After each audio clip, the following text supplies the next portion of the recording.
Comme Adrienne l'a déjà dit, cette année, on ne va pas vous dire dans 3 semaines qu'on est en train de crever. Hein. On l'a déjà fait 2 fois en 8 ans. La première fois, c'était Benjamin qui est ici. La deuxième, c'était moi l'année dernière.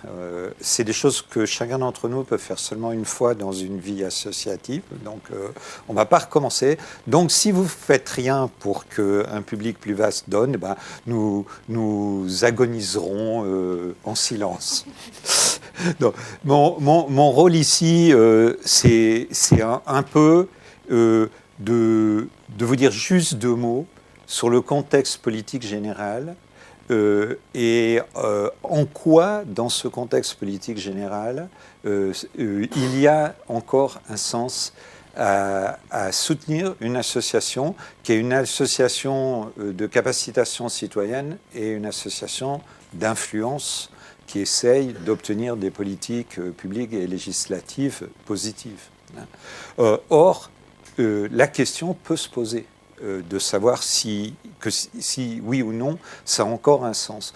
Pourquoi ? Parce que nous avons affaire à des pouvoirs qui ont développé une arrogance et une indifférence aux positions des citoyens que l'on peut dire sans précédent. C'est-à-dire qu'un cas comme la loi renseignement, où toutes les associations de défense de droits fondamentaux, dans des domaines dépassant très très largement le numérique, tous les organismes consultatifs en matière de droits de l'homme, même l'autorité de contrôle actuelle de l'activité des services de renseignement, prennent position contre la loi en disant qu'elle est fortement attentatoire aux droits fondamentaux, et ça fait ni chaud ni froid, ni au gouvernement, ni aux parlementaires qui très massivement obéissent aux consignes du gouvernement parce que nous sommes maintenant à 1 an et demi d'élection.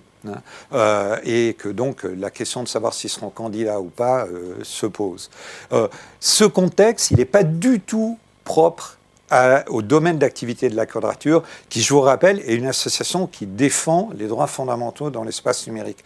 Quand on a commencé à avoir ce slogan, et donc à dire qu'on n'était pas un Digital Rights Group, on n'était pas une organisation qui défendait des droits numériques qui seraient des sortes de droits de la corporation des citoyens numériques. Comme on était profondément convaincu que les citoyens numériques, c'était les citoyens tout court, on a défendu l'idée que on était une association qui défendait les droits fondamentaux tels qu'ils existent à l'âge où le numérique joue un rôle clé. De fait, ça, c'est devenu une position relativement mainstream. C'est à la fois le travail de la commission numérique de l'Assemblée nationale, le travail du Conseil national du numérique, mais surtout le travail de nos alliés non spécialisés dans le numérique, qui vont vous parler dans quelques instants pour certains d'entre eux, ont donné une crédibilité à cette idée que ça a un sens de défendre des droits fondamentaux d'une façon spécifique à l'ère du numérique. Mais on est confronté au même problème que tous les gens qui défendent les droits fondamentaux.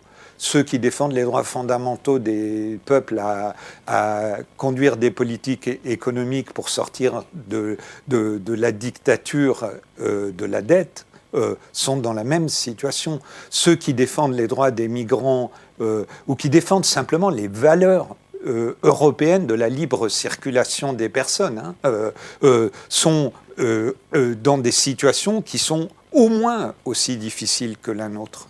Les gens qui se battent pour des réformes radicales pour traiter les enjeux climatiques sont pas mieux lotis. Ils ont affaire au même type d'arrogance et d'indifférence.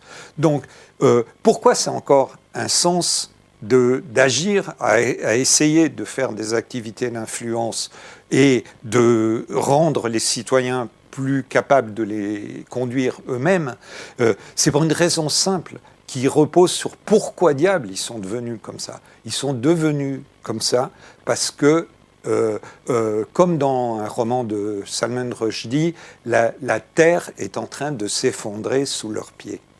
Et si on voit on peut prendre chacun des sujets, on voit que à chaque fois ils sont les groupes d'intérêt et les réseaux de pouvoir qui mêlent les intérêts oligarchiques, les intérêts des médias, les intérêts des complexes militaro-industriels, les intérêts de l'économie de rente dans différents modèles, tous ces groupes-là, ils savent qu'ils sont au bout d'une trajectoire, qu'ils ne pourront pas aller encore plus loin très longtemps, et du coup, ils vivent toute forme de réorientation, aussi minime soit-elle, comme un danger fatal pour la continuité de leur pouvoir et, vu par nous, de ses méfaits. Et ça, c'est une situation qui est très difficile pour nous, parce que nous avons affaire à l'arrogance et à la violence, la brutalité de ces pouvoirs. C'est pas excessif. Je vois quelqu'un ici qui s'est fait dire par un parlementaire supposé de gauche qu'elle était complice des égorgeurs. Donc, nous avons, on est confronté à des activités de ce genre-là. On est en permanence l'objet heureusement, on a le cuir un peu dur pour ça. Et Adrienne est un exemple que nous pouvons suivre de ne pas craindre ce type de campagnes qui peuvent être menées à des moments, y compris d'ailleurs contre des gens. Mais néanmoins, il faut savoir que ça va continuer. On va pas l'avoir facile. Mais la connaissance de cette perspective qu'on est à la veille d'un basculement de réorientation et que la question, c'est de savoir s'il va arriver avant que d'autres catastrophes ne se produisent au niveau d'atteinte encore plus continue contre les droits fondamentaux et de l'arrivée au pouvoir de gens qui sont encore pire dans ce qu'ils sont prêts à faire en la matière.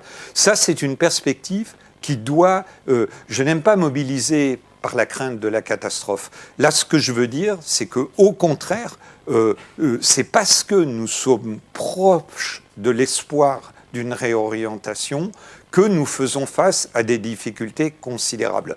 Alors, je ne veux pas faire le blabla sur c'est toujours l'heure la plus sombre avant l'aube, etc. Mais néanmoins, je pense que c'est la réalité de nos situations et que avec cette perspective, les activités que nous menons ont un sens, à condition évidemment de ne pas sombrer dans simplement penser que parce qu'on a obtenu un petit détail dans un texte plutôt qu'un autre, on aurait vraiment œuvré.